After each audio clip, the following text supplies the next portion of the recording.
Hi, welcome back to our channel Harani Selvakumar Natural Life Kannada vlog. So ಇದು second Saturday to Sunday vlog. So ಏನೆಲ್ಲ ಆಯಿತು ಅಂತ ಹೇಳಿಬಿಟ್ಟು ನಾನೊಂದು ಸಣ್ಣ ವ್ಲಾಗ್ ಮಾಡಿದ್ದೀನಿ. ಟೈಮ್ ಸಿಕ್ದಾಗಲೆಲ್ಲ ವ್ಲಾಗ್ ಮಾಡೋದೇ ಕೆಲಸ ಅಲ್ಲ. ಸೊ ಇದೊಂದು ಸ್ಮಾಲ್ ವಿಡಿಯೋ. ಸೊ ಅಮ್ಮ ಮನೆಗೆ ಬಂದಿದ್ದರು. ಸೊ ಒಂದು ವೀಕಿಂದ ಅವರು ಇಲ್ಲಿ ನಮ್ಮ ಒಂದು ಏರಿಯಾದಲ್ಲಿ ಒಂದು J S S ayurvedic hospital ಇದೆ. ಆಯುರ್ವೇದಿಕ್ ಹಾಸ್ಪಿಟಲ್ಲಿ ಕಾಲು ನೋವಿಗೆ ಅಂತ ಟ್ರೀಟ್ಮೆಂಟ್ ತೊಗೋತಾಯಿದ್ರು. ಸೊ ಅಲ್ಲಿ ಒಂದು ಸ್ವಲ್ಪ ಮಸಾಜ್ ಎಲ್ಲ ಮಾಡ್ತಾರೆ, ಒಂದು ವೀಕು 15 ಡೇಸ್ ಅಷ್ಟು. ಸೊ ಅದೆಲ್ಲ ಮುಗಿಸ್ಕೊಂಡ್ರು. ಅದೆಲ್ಲ ಮುಗಿಸ್ಕೊಂಡ್ಮೇಲೆ ನಾನು ಬೆಂಗಳೂರಿಗೆ ಹೋಗ್ತೀನಿ ಅಂತ ಹೊರಟರು. ಸೊ ನನಗೂ ರಜಾ ಇತ್ತಲ್ಲ ಅಂತ ಸರಿ ನಿಮ್ಮನ್ನು ಬಿಟ್ಟು ಬರ್ತೀನಿ ಅಂತ ಹೇಳಿ ನಾನು ಕೂಡ ರೆಡಿ ಆಗ್ತಾಯಿದ್ದೀನಿ. ನಾನು ಒಬ್ಬಳೇ ಹೋಗ್ತೀನಿ ಪರವಾಗಿಲ್ಲ ಅಂತ ಅಂದರು. ನನಗೇನು ಅಮ್ಮನ್ನ ಒಬ್ಬರೇ ಕಳ್ಸೋಕ್ಕೆ ಇಷ್ಟ ಆಗಲ್ಲ, ಯಾಕಂದರೆ ಸ್ವಲ್ಪ ಏಜ್ ಆಗಿದೆ. ಹಾಗಾಗಿ ಒಬ್ಬರೇ ಹೋಗೋದು ಅಷ್ಟು ಸೇಫ್ ಅಲ್ಲ ಅಂತ ಹೇಳಿ ನಾನು ಒಂಟಿ ಕಳಿಸಲ್ಲ. ಸೊ ನಾನಿರುವಾಗ ನನ್ನ ಜೊತೆಲೇ ಕರ್ಕೊಂಡೋಗಿ ಬಿಟ್ಟು ಬರ್ತೀನಿ. ಹಾಗಾಗಿ ಬಿಟ್ಟು ಬರ್ತೀನಿ ಅಂತ ಹೇಳಿದೆ. ಸೊ ನಾನು ಇಲ್ಲಿಂದ ಹೋಗ್ತಾ ನಮ್ಮ ಅಕ್ಕನ ಮನೆಗೆ ಹೋಗ್ತೀನಿ ಅಂತ ಅಂದರು. ಸರಿ ಆಯಿತು, ಅಲ್ಲೇ ಬಿಟ್ಟು ಬರ್ತೀನಿ ನಡೀರಿ ಅಂತ ಹೇಳಿ ಕರ್ಕೊಂಡು ಹೋಗ್ತಾ ಇದ್ದೀನಿ. ಹಾಗಾಗಿ ಬ್ಯಾಂಗ್ಳೂರಿಗೆ ಹೋಗಬೇಕಿತ್ತಲ್ಲ ಅಂತ ಹೇಳಿ ಬೆಳಗ್ಗೆನೇ ಎದ್ದು ಸ್ನಾನ ಮಾಡಿ ರೆಡಿ ಆಗ್ತಾಯಿದ್ದೀನಿ. ಸೊ ನಮ್ಮ ಏರಿಯಾ ತುಂಬ ಚಳಿ ಇದೆ. ನಮ್ಮಮ್ಮ ನೋಡಿ ಸ್ವೆಟ್ರ್ ಹಾಕೊಂಡು ಬಂದವರು ಅವಾಗವ್ರಿಗೂ ಸ್ವೆಟ್ರ್ ತೆಗಿತಾನೇ ಇಲ್ಲ, ಅಷ್ಟು ಚಳಿ ಇದೆ. ಬಟ್ ಬ್ಯಾಂಗ್ಳೂರಲ್ಲಿ ಇಷ್ಟೊಂದು ಚಳಿ ಇರಲ್ಲ. ಬಟ್ ಇಲ್ಲಿ ತುಂಬಾ ಚಳಿ ಇದೆ. ಅಲ್ಲಿ ಬಿಸಿಲು ಕೂಡ ಬರುತ್ತೆ, ಇಲ್ಲಿ ಬಿಸಿಲೇ ಬರಲ್ಲ, ಅಷ್ಟೇ ವ್ಯತ್ಯಾಸ. ಹೊರಟ್ವಿ, ಈಗ ಬ್ಯಾಂಗ್ಳೂರಿಗೆ ಹೋಗಿ ತಲುಪ್ತಾ ಇದ್ದೀವಿ. ಸೊ ಒಬ್ಬರನ್ನೇ ಕಳಿಸ್ಬಾರ್ದಲ್ಲ ವಯಸ್ಸಾದವರಿಗೆ, ಹಾಗಾಗಿ ನಾನು ಜೊತೇಲಿ ಹೋಗ್ತಾಯಿದ್ದೀನಿ. ಯಾರಾದರೂ ಅಷ್ಟೇ, ಯಾರದೇ ಮನೇಲಿ ಒಂದು ಸ್ವಲ್ಪ ವಯಸ್ಸಾಗಿರೋ ವ್ಯಕ್ತಿಗಳಿದ್ದರೆ ಜೊತೆಯಲ್ಲೇ ಕರ್ಕೊಂಡು ಓಡಾಡೋದು ಉತ್ತಮ ಅಂತ ನನ್ನ ಅಭಿಪ್ರಾಯ. ನಾವೀಗ ಹೊರಟ್ವಿ. ಸೊ ನಾವು ಹೊರಡೋದು ನೋಡಿ ಏಂಜಲು ಕೂಡ ನಾನು ಬರ್ತೀನಿ ಅಂತ ಹೇಳಿ ಮೈಸೂರಿಂದ ಹಾಗೆ ಬಂದಳು. ಸೊ ಹಾಗಾಗಿ ಅವಳು ನಾವು ಎಲ್ಲ ಈಗ ಜಾಯ್ನ್ ಆಗಿ ಅಕ್ಕನ ಮನೆಗೆ ಹೋಗ್ತಾ ಇದ್ದೀವಿ. ಮಕ್ಕಳಿಗೆ ಹಾಗೆ ಅಲ್ಲ ಮನಸ್ಸು, ನಾವು ಎಲ್ಲರೂ ಹೋಗ್ತಿದ್ದೀವಿ ಅಂದರೆ ಮಕ್ಕಳು ಬರಬೇಕು ಅನ್ನೋ ಮನಸ್ಸು, ಓಡಾಡಬೇಕು ಅನ್ನೋ ಮನಸ್ಸು ಇರುತ್ತೆ. ಸೊ ಹಠ ಮಾಡಿಕೊಂಡು ಅವಳು ಕೂಡ ಬರ್ತಿದ್ದಾಳೆ ಈಗ. ಸೊ 3 ಜನನೂ ಜಾಯ್ನ್ ಆಗಿ ಈಗ ಅಕ್ಕನ ಮನೆ ಕಡೆ ಹೋಗ್ತಾ ಇದ್ದೀವಿ. ಆಲ್ರೆಡಿ ಇದು ಅಕ್ಕನ ಮನೆ ರೋಡು. ಸೊ ಬ್ಯಾಂಗ್ಳೂರಲ್ಲಿ ಅಕ್ಕ ಹಲ್ಸೂರಲ್ಲಿರೋದು. ಸೊ ಹಾಗಾಗಿ ಆ ಏರಿಯಾದಲ್ಲಿ ಹೋಗ್ತಾ ಇದ್ದೀವಿ. ಸೊ ಬಸ್ಸಲ್ಲಿ ಇಳಿದು ನಾವು ಹೋಗ್ತಾ ಇರೋದು, ಮೆಟ್ರೋ ಹತ್ತಲಿಲ್ಲ. ಅಮ್ಮ ಯಾವಾಗ ನೋಡಿದ್ರು ಮೆಟ್ರೋದಲ್ಲಿ ಹೋಗ್ತೀರಾ, ಬನ್ನಿ ಬಸ್ ಹತ್ತೋದು ತೋರಿಸ್ತೀನಿ ನಿಮಗೆ ಅಂತ ಕರ್ಕೊಂಡು ಹೋಗ್ತಾರೆ. ಸೊ ಆ್ಯಕ್ಚುಲಿ ನಮಗೆ ಬ್ಯಾಂಗ್ಳೂರು ಓಡಾಡೋಕ್ಕೆ ಬರಲ್ಲ ನನಗೆ, ನನ್ನ ಮಗಳಿಗೆ. ಅಂದರೆ ಓಡಾಡ್ತೀವಿ, ಮೇಯ್ನಾಗಿ ಓಡಾಡ್ತೀವಿ, ಮೆಟ್ರೋ ಬಸ್ ಇಳಿದು ಅಮ್ಮನ ಮನೆಗೆಲ್ಲ ಹೋಗ್ತೀವಿ. ಬಟ್ ಅಕ್ಕನ ಮನೆ ರೋಡು ನಮ್ಗೆ ಅಷ್ಟು ಗೊತ್ತಾಗಲ್ಲ. ಅದು ಸ್ವಲ್ಪ ತುಂಬ ಮನೆಗಳಿದೆ ಮತ್ತು ಏರಿಯಾಗಳು ಕ್ರಾಸ್ಗಳು ತುಂಬ ಇದೆ. ಅಲ್ಲಿ ತುಂಬ ಡೆವಲಪ್ಡ್ ಏರಿಯಾ ಅಲ್ವಾ, ಹಾಗಾಗಿ ತುಂಬ ಕ್ರಾಸ್ಗಳಿದೆ.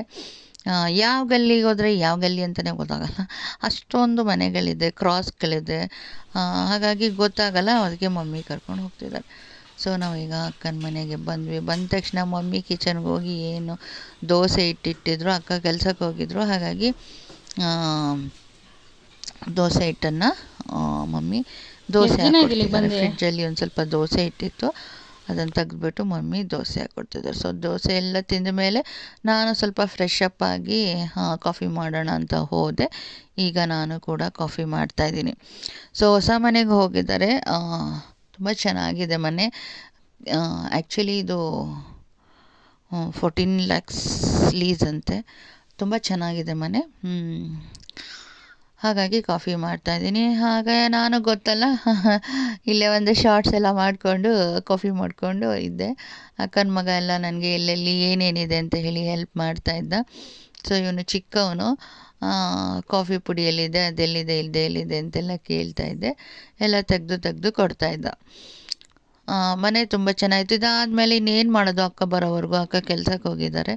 ಸೊ ಅವಳು ಲೆಕ್ಚರರ್ ವರ್ಕ್ ಮಾಡ್ತಾ ಇರೋದು, ಹಾಗಾಗಿ ಲೇಟ್ ಆಗುತ್ತೆ. ಸೊ ಕೋಚಿಂಗ್ ಕ್ಲಾಸ್ ಎಲ್ಲ ಇರುತ್ತಂತೆ, ಅದಕ್ಕೆಲ್ಲ ಅವಳು ಕ್ಲಾಸ್ ಮುಗಿಸಿ ಬರಬೇಕು. ಹಾಗಾಗಿ ನಾವು ಅಲ್ಲಿವರೆಗೂ ವೆಯ್ಟ್ ಮಾಡಲೇಬೇಕು. ಇನ್ನೇನು ಮಾಡೋದು ಅಂತ ಹೇಳಿ ಕಾಫಿ ತಿಂಡಿ ಎಲ್ಲ ಮಾಡಿಕೊಂಡು ಮನೇಲಿ ವೆಯ್ಟ್ ಮಾಡ್ಕೊಂಡು ಕೂತಿದ್ವಿ. ಸೊ ನಾನು ಕೂಡ ಈಗ ಕಾಫಿ ಮಾಡ್ತಾಯಿದ್ದೀನಿ. ಬ್ಯಾಂಗ್ಳೂರಲ್ಲಿ ಮನೆಗಳು ತುಂಬ ಕನ್ಸಿಸ್ಟೆಡ್ ಆಗಿರುತ್ತೆ. ಬಟ್ ಈ ಥರ ಲೀಸ್ ಮನೆಗಳು ಅಂದರೆ ಒಂದು ಸ್ವಲ್ಪ ಪರವಾಗಿಲ್ಲ, ಸ್ವಲ್ಪ ದೊಡ್ಡದಾಗೇ ಇದೆ, ಹಾಲು, ರೂಮ್ಸು, ಕಿಚನ್ನು ಎಲ್ಲ. ಸೊ ಡಬಲ್ ಬೆಡ್ರೂಮ್ ಮನೆ ಇದು. ಹಾಗಾಗಿ ಈ ಥರ ಇಟಾಲಿಯನ್ ಕಿಚನ್ ಫೆಸಿಲಿಟಿ ಎಲ್ಲ ಇದೆ ಮನೆಯಲ್ಲಿ. ತುಂಬ ಚೆನ್ನಾಗಿತ್ತು ಮನೆ. ಸೊ ನಮಗಿಷ್ಟ ಆಯಿತು. ಸೊ ಮಮ್ಮಿ ಯಾವುದೋ ಒಂದು ಬ್ಲೌಸ್ ರಿಪೇರಿ ಮಾಡ್ದಾಗ ಕೂತಿದ್ದಾರೆ. ಹೀಗೆ ಟೈಮ್ ಪಾಸ್ ಮಾಡ್ತಾಯಿದ್ದೀವಿ ಅಕ್ಕನ ಮನೇಲಿ. ಈ ಬಾಡಿಗೆ ಮನೆ ಶಿಫ್ಟ್ ಮಾಡೋದು ಇದೆಲ್ಲ ನೆನೆಸ್ಕೊತಾ ಇದ್ದರೆ ಯಾವಾಗಪ್ಪ ಸ್ವಂತ ಮನೆಗೆ ಹೋಗಿ ಸೆಟ್ಲ್ ಆಗಿಬಿಡ್ತೀವಿ ಅಂತ ಅನಿಸುತ್ತೆ. ಬಟ್ ಏನು ಮಾಡೋಕ್ಕಾಗಲ್ಲ, ನಮ್ಮ ಪರಿಸ್ಥಿತಿಗಳ ಆ ಥರ ಇರುತ್ತೆ. ಸೊ ಅದಕ್ಕೆಲ್ಲ ಅದೃಷ್ಟ ಬೇಕು, ನಾವು ಯಾವತ್ತೂ ಸ್ವಂತ ಮನೆಗೆ ಹೋಗಬೇಕು ಅಂತ. ಸೊ ಅಕ್ಕನಿಗೆ ಸ್ವಂತ ಮನೆ ಇದೆ ಬ್ಯಾಂಗ್ಳೂರಲ್ಲಿ.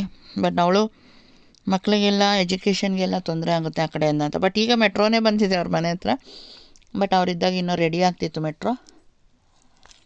ಬಟ್ ಅದನ್ನು ಲೀಸ್ಗೆ ಹಾಕಿ ಅವರು ಬೇರೆ ಕಡೆ ಲೀಸಲ್ಲಿದ್ದಾರೆ. ನೋಡಿ, ಸ್ವಂತ ಮನೆ ಬಂದಾಗ ಒಂಥರ ಬಾಡಿಗೆ ಮನೆಯಲ್ಲೇ ಇರ್ತೀವಿ. ಬಾಡಿಗೆ ಮನೆಯಲ್ಲಿದ್ದಾಗ ಅನಿಸ್ತಾ ಇರುತ್ತೆ, ಅಯ್ಯೋ ನಾವು ಒಂದು ಸ್ವಂತ ಮನೆ ಮಾಡ್ಕೋಬೇಕು ಅಂತ. ಕೆಲವರು ಸ್ವಂತ ಮನೆಯಲ್ಲಿದ್ದರೂ ಇರೋ ಅದೃಷ್ಟ ಇರೋಲ್ಲ. ಈ ಥರ ಎಲ್ಲ ಆಗ್ತಾ ಇರುತ್ತೆ ಪರಿಸ್ಥಿತಿಗಳು. ಲೈಫ್ ಹೇಗೆ ಬರುತ್ತೋ ಹಾಗೆ ಹೊಂದ್ಕೊಂಡೋಗ್ಬೇಕು, ಅದೇ ಲೈಫ್ ಅಂತ ನಾನು ಅಂದ್ಕೊತೀನಿ.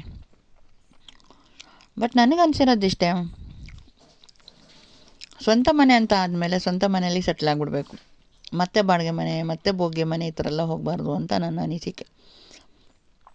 ಯಾಕಂದರೆ ಅದು ಲೈಫ್ ಟೈಮ್ ಅಚೀವ್ಮೆಂಟ್ ಅಲ್ಲ, ಮನೆ ಕಟ್ಟೋದು, ಅಲ್ಲಿರೋದು.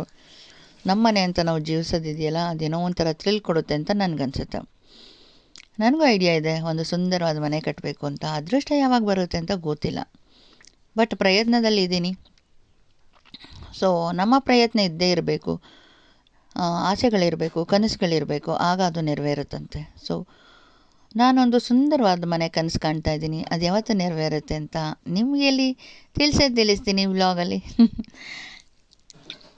ಒಂದು ಒಳ್ಳೆ ಕಾರ್ ತೊಗೋಬೇಕು, ಒಂದು ಸ್ವಂತ ಮನೆ ತೊಗೋಬೇಕಂತ ಆಸೆ ಇದೆ. ಬಟ್ ಕೆಲವರಿಗೆ ಮನೆಗಳನ್ನ ತೊಗೊಂಡು ಬಾಡಿಗೆ ಎಲ್ಲ ಬರಬೇಕು, ಇನ್ಕಮ್ ಬರಬೇಕು ಅಂತ ನೋಡ್ತಾರೆ. ಬಟ್ ನನಗೆ ಅಷ್ಟೊಂದೆಲ್ಲ ದೊಡ್ಡ ಆಸೆ ಇಲ್ಲ. ನಾವಿರೋದಕ್ಕೆ ಒಂದು ಒಳ್ಳೆ ಕಂಫರ್ಟಬಲ್ ಆಗಿರೋ ಒಂದು ಮನೆ ಇರಬೇಕು ನಮಗೆ ಜೀವನ ಮಾಡೋಕ್ಕೆ ಅನ್ನೋದು ನನ್ನ ಆಸೆ. ಹಾಗಾಗಿ ನನಗೆ ಹೆಚ್ಚು ಜನರ ಸಂಪರ್ಕ ಇಷ್ಟ ಇಲ್ಲಲ್ಲ. ಸೊ ನಮ್ಮ ಮನೆ ಆಯಿತು, ನಾವಾಯಿತು ಅಂತ ಇರೋದಕ್ಕೆ ನಮಗೆ ಒಂದು ನೆಮ್ಮದಿಯಾಗಿರೋ ಒಂದು ಮನೆ ಇರಬೇಕು ಅನ್ನೋದು ನನ್ನ ಆಸೆ. ಸೊ ಆದಷ್ಟು ಬೇಗ ಗಾಡ್ ಬ್ಲೆಸ್ ಮಾಡಲಿ, ಹಾಗೆ ಮನೆ ಕಟ್ತೀನಿ. ಇದೇ ವ್ಲಾಗಲ್ಲಿ ನಿಮ್ಮ ಜೊತೆ ನಾನು ಶೇರ್ ಮಾಡ್ಕೊತೀನಿ ಅನ್ನೋ ನಂಬಿಕೆ ನನಗಿದೆ. ಸೊ ನೀವು ವೆಯ್ಟ್ ಮಾಡಿ ನಂಬಿಕೆಯಿಂದ. ಸೊ ನಾನು ಮಮ್ಮಿ ಈಗ ಬಿಸಿ ಕಾಫಿ ಮಾಡ್ಕೊಂಡು ಕುಡಿತಾ ಇದ್ದೀವಿ. ದೋಸೆ ತಿಂದಾಯಿತು, ಈಗ ಕಾಫಿ ಮಾಡ್ಕೊಂಡು ಕುಡಿತಾ ಇದ್ವಿ. ಈ ವೆಯ್ಟ್ ಮಾಡೋದಿದೆಯಲ್ಲ, ಇದು ಭಾಳ ಕಷ್ಟದ ಪರಿಸ್ಥಿತಿ ಅಲ್ಲ, ಟೈಮೇ ಪಾಸ್ ಆಗೋಲ್ಲ. ಫ್ರೆಂಡ್ಸ್ನ ವೆಯ್ಟ್ ಮಾಡೋದು, ಲವರ್ಸ್ಗಳನ್ನ ವೆಯ್ಟ್ ಮಾಡೋದು, ಈ ಥರ ಮನೇಲಿ ಯಾರನ್ನಾರು ವೆಯ್ಟ್ ಮಾಡೋದು ಭಾಳ ತಲೆನೋ ಕೆಲಸ ರೀ. ಬೇಗ ಬಂದ್ಬಿಡ್ಬೇಕು ಕಾಯೋರು.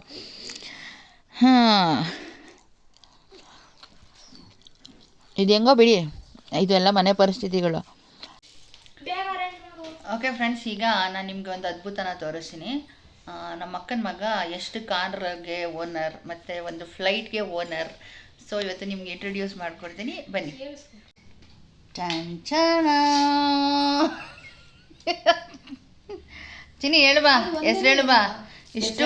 ಇಷ್ಟು ಕಾರ್ಗೆ ಓನರ್ ಇಷ್ಟು ಚಿಕ್ಕ ವಯಸ್ಸಲ್ಲಿ ಆಗಿದ್ಯಾ ಅಂದರೆ ದೊಡ್ಡವನಾದಾಗ ನಿಜವಾಗ್ಲೂ ತಗೊಂತೀಯ ಬಾ.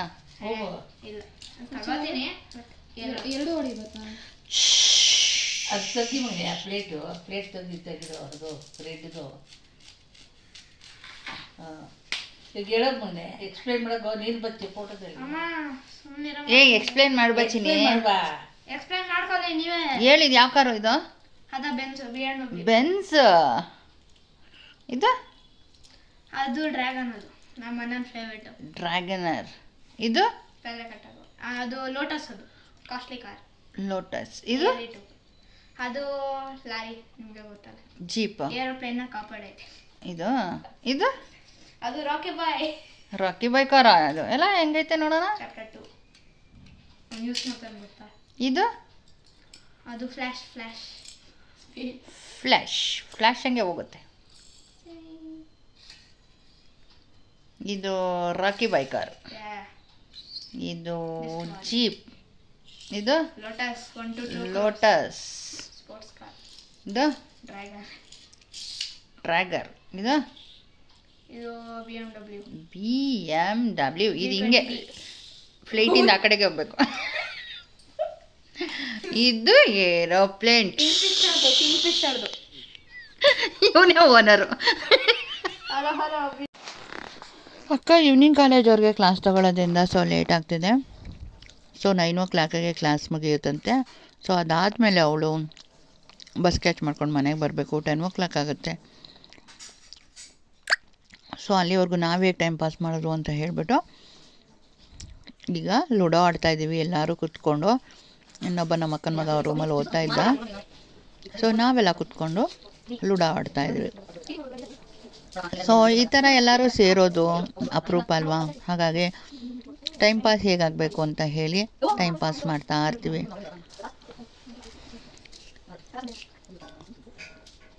ಸೊ ನಾನು ಇಲ್ಲಿ ಜಾಸ್ತಿ ಏನು ವೀಡಿಯೋಸ್ ಮಾಡೋಕ್ಕೆ ಹೋಗಲಿಲ್ಲ. ಅಕ್ಕ ಬಂದಮೇಲೆ ಒಂದಷ್ಟು ಅಡುಗೆ ಮಾಡಿದ್ರು. ಅದಾದಮೇಲೆ ಮಾತಾಡ್ತಾ ಕೂತ್ಬಿಟ್ವಿ. ಅದಾದಮೇಲೆ ಮಾತು ನಮ್ಮದು. ಅದಾದಮೇಲೆ ಸ್ವಲ್ಪ ರೆಸ್ಟ್ ಮಾಡೋದು, ಅದಾದಮೇಲೆ ಅಡುಗೆ ತಿಂಡಿ ಊಟ ಮಾಡ್ಕೊಳ್ಳೋದು ಇದೇ ಆಗೋಯ್ತು. ಸೊ ನಾನು ಯಾವುದೇ ಥರ ವೀಡಿಯೋಸ್ನ ಜಾಸ್ತಿ ಮಾಡಲಿಲ್ಲ. ಸೊ ನೆಕ್ಸ್ಟ್ ಟೈಮ್ಗೆ ಹೋದಾಗ ಹೋಮ್ ಟೂರ್ ಮಾಡ್ತೀನಿ. ಅಲ್ಲಿವರೆಗೂ ಅವರೆಲ್ಲ ಅರೇಂಜ್ ಮಾಡಿರ್ತಾರೆ. ಸೊ ಈಗ ಒಂದು ಸ್ವಲ್ಪನೇ ಅವ್ರು ಅರೇಂಜ್ ಮಾಡ್ಕೊಂಡಿದ್ದು. ಹಾಗಾಗಿ ನಾನು ಜಾಸ್ತಿ ಏನು ವೀಡಿಯೋಸ್ ಮಾಡೋಕ್ಕೆ ಹೋಗಲಿಲ್ಲ. ಸೊ ಲೂಡೋ ಆಟದಲ್ಲಿ ಸೊ ವಿನ್ ಆಗಿದ್ದು